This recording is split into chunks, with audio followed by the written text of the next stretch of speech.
Hello guys, இன்னைக்கு இந்த ஸ்டோரியோட episode 8 தான் பார்க்க போகிறோம். போன பாட்டோட கம்ப்ளீட் பண்ணியிருந்தேன்னா ஆரோவும் நிலாவும் பேசிகிட்டு இருந்ததை பார்த்து விக்ரமுக்கு ஜலஸாக இருந்திருக்கும். ஃப்ரெண்டு வேறு மச்சான் உனக்கு ஜலஸ் ஆகுதா அப்படின்னு கேட்டிருந்துருப்பான்.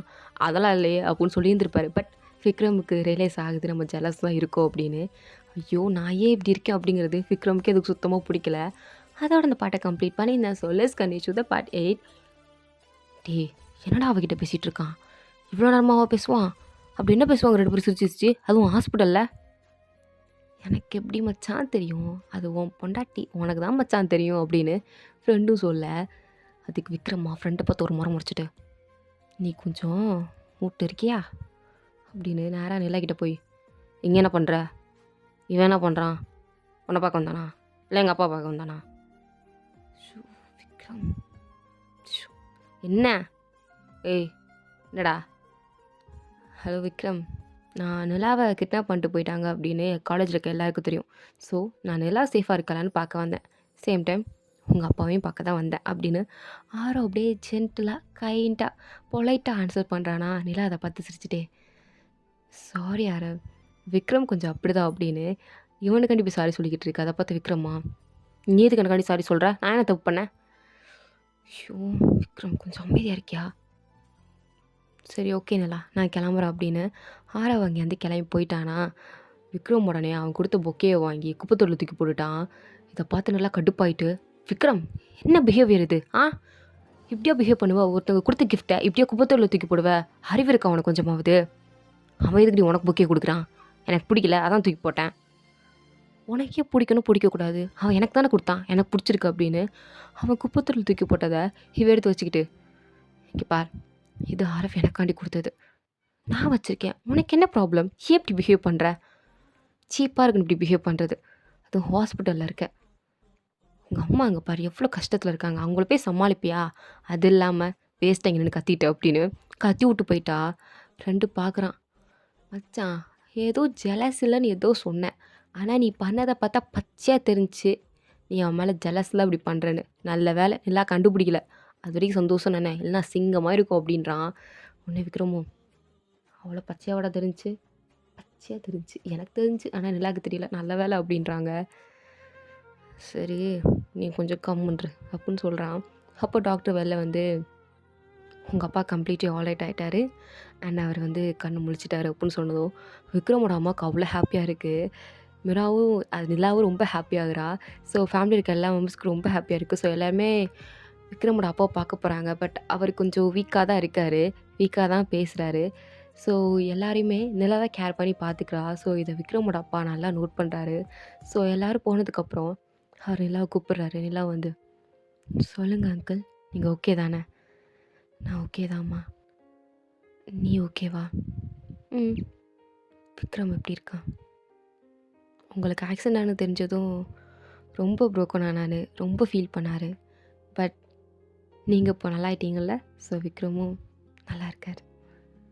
சரிம்மா, உன்னை ஏதோ கிட்னாப் பண்ணிட்டு போயிட்டாங்கன்னு விக்ரம் சொல்லிகிட்டு இருந்தான் ஃபோனில், அதுக்கப்புறம் தான் எனக்கு ஆக்சிடெண்ட் ஆச்சு. யாரும்மா அது? அது தெரில அங்கிள், யாருன்னு தெரில அப்படின்னு சொல்கிறா.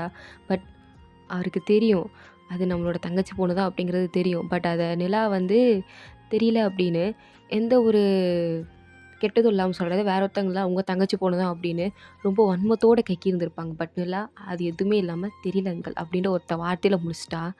இது வந்து விக்ரமோட அப்பாவுக்கு ரொம்ப பிடிச்சிருக்கு. சரிம்மா அப்படின்னு சொல்லி அவளை அமுச்சு விட்டுட்டு விக்ரமை கூப்பிட்றாரு. விக்ரமும் வரான். அவங்க அப்பா பார்த்து ரொம்ப எமோஷ்னல் ஆகுறான். விக்ரம், நான் உன்ட்டு ஒன்று சொல்லவா? சொல்லுங்கப்பா. நீ ஃபஸ்ட்டு நிலாவை எப்படி மேரேஜ் பண்ணிக்கிட்டேன்னு எனக்கு நல்லா தெரியும். அவளை பிடிக்காம தான் நீ கல்யாணம் பண்ணிக்கிட்ட. சொல்லணுன்னா நான் தான் உன்னை ஃபோர்ஸ் பண்ணி அவளுக்கு ஒன்று மேரேஜ் பண்ணி வச்சேன். பட் இப்போ எனக்கு ஃபீல் ஆகுது உனக்கு அவளை ரொம்ப பிடிச்சிருக்கு, நீ அவளை லவ் பண்ணுறான்னு. பா, உன்னை பற்றி எனக்கு தெரியும் விக்ரம், உனக்கு நிலாவை பிடிச்சிருக்கு. சேம் டைம் நிலாவுக்கும் உன்னை பிடிச்சிருக்கு, அவளும் உன்னை லவ் பண்ணுறா. ஸோ நிலாவை விட்டுறாத. நிலா மாதிரி நல்ல பொண்ணுலாம் நமக்கு கிடைக்க மாட்டாங்க, மிஸ் பண்ணிடாத அப்படின்னு சொன்னதும் அதுக்கு விக்ரம் சின்னதாக ஸ்மைல் பண்ணிவிட்டு, வெளிய வரான். வந்து நிலாவ பார்க்குறான். நிலா ஆனா அங்க எல்லாரையும் ஹாப்பியா சிரிச்சுட்டே அவங்க அம்மாவுக்கு சாப்பாடு வைக்கிறது, அவங்க பாட்டிய பார்த்துக்கிறது, வந்த ரிலேட்டிவ்ஸ மெயின்டெயின் பண்ணுறது அப்படிங்கிறத நல்லா பார்த்துட்ருக்கா. சேம் டைம் அவங்க அப்பாவ வந்து ரொம்ப டிஸ்டர்ப் பண்ணக்கூடாதுன்னு சொல்லியிருப்பாங்க. ரிலேட்டிவ்ஸ் நெறைய பேர் வந்து அப்பாவ பார்க்கணும்னு சொல்லியிருந்திருப்பாங்க. அவங்க கிட்டலாம் நிலா தான் போய், "நீங்க கொஞ்சம் தூரத்துலேருந்து பாருங்களேன், அவங்கள டிஸ்டர்ப் பண்ணக்கூடாதுன்னு டாக்டர் சொல்லியிருக்காங்க" அப்படின்னு சொல்லி பொறுமையா, பக்குவமா எடுத்து சொல்லி அத மேனேஜ் பண்ணிட்டு இருக்கா. ஸ்டில் இந்த இடத்துல விக்ரமா இருந்தா காச்சு மூச்சுன்னு கத்தியிருந்திருப்பான். அது அவனுக்கே ஃபீல் ஆகுது. பட் இதில ஒரு வார்த்தை கூட அங்க தப்பா பேசல. அப்படியே பொறுமையா எல்லாத்தையும் ஹேண்டில் பண்றா. இது அப்படியே விக்ரம் ஒரு மாரி இம்ப்ரெசிவா பார்க்குறான். அவன் இந்த இடத்துல டிசைட் பண்றான். நம்ம நிலாகிட்ட ப்ரப்போஸ் பண்ணணும் அப்படின்னு. ஸோ நேரா ஒரு கடைக்கு போறான். கடைக்கு போய் ஒரு பிரேஸ்லெட் தான் வாங்குறான். அது ரொம்ப காஸ்ட்லி, ரொம்ப எக்ஸ்பென்சிவ்லாம் கிடையாது. ஒரு சிம்பிளான டூ ஹார்ட் இருக்கிற டிசைன். அத பார்த்ததும் ஏன்னு தெரியல, விக்ரம்க்கு ரொம்ப பிடிச்சிருந்திருக்கும். அத நிலாக்கு குடுத்தே ஆகணும் அப்படிங்கிறது அவர் மைண்ட்ல ஸ்ட்ரக் ஆயிருந்திருக்கும். ஸோ அததான் அந்த பிரேஸ்லெட்ட வாங்கிட்டு வந்திருப்பாரு. ஸோ வாங்கிட்டு வந்து நிலாக்கு மெசேஜும் பண்ணியிருக்காரு. இந்த மாரி டெர்ரஸ்ல வெயிட் பண்ணு. நான் உன்கிட்ட வந்து ஒரு விஷயம் சொல்லணும் அப்படின்னு. அவளும் சரி அப்படின்னு மெசேஜ் பண்ணிட்டு, இப்போ டாக்டர் வந்து நீங்க எல்லாரும் கிளம்புங்க. இங்க வந்து நர்ஸே இவர பார்த்துப்பாங்க. ஸோ நீங்க மார்னிங் வந்தா போதும்ன்னு சொல்லிட்டு எல்லாரையும் அனுப்பிச்சு விட்டுருப்பாங்க. ஸோ எல்லாரும் வீட்டுக்கு வந்துட்டாங்க. வீட்டுக்கு வந்தவுடனே நிலாவோட ஃப்ரெண்டு வந்து நிலாவ பார்க்க வந்திருந்திருப்பா. இந்த மாரி அவள கிட்னாப் பண்ணிட்டு போயிட்டாங்கன்னு தெரிஞ்சதும் பார்க்க வந்திருப்பா. ஸோ அவகிட்ட பேசிட்டு இருக்கும்போது, அந்த பக்கம் தான் விக்ரம் கிராஸ் ஆயிருந்திருப்பான். ரூம் கிட்ட தான் வந்திருப்பான். அப்போ நிலா ஏதோ பேசுற மாரி தெரியுது. என்ன பேசுறா அப்படின்னு டோர் கிட்ட நின்னு, என்ன பேசுறா அப்படின்னு ஒட்டு கேட்டுட்டு இருக்கான். இங்க நிலாவோட ஃப்ரெண்டா?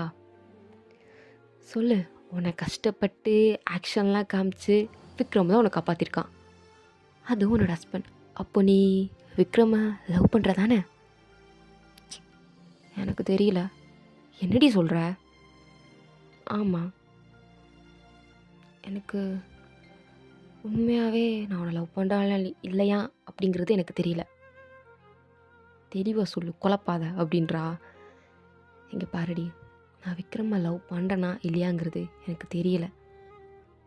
சேம் டைம் எங்களுக்கு நடந்த மேரேஜ் ஒன்றும் கரெக்டான மேரேஜ் கிடையாது. ஒரு பிஸ்னஸ் டீலிங் மாரி தான் இது நடந்தது. எனக்கு தெரிஞ்ச வரைக்கும் அப்படி தான் நடந்தது. ஸோ இது ஒரு பிஸ்னஸ் டீலிங் தான் நான் நினைக்கிறேன். இது பிஸ்னஸ் டீலிங்கோ இல்லை வேறு விளக்கணையோ அதை நீ பேசாத. நீ அவனை லவ் பண்ணுறியா இல்லையா?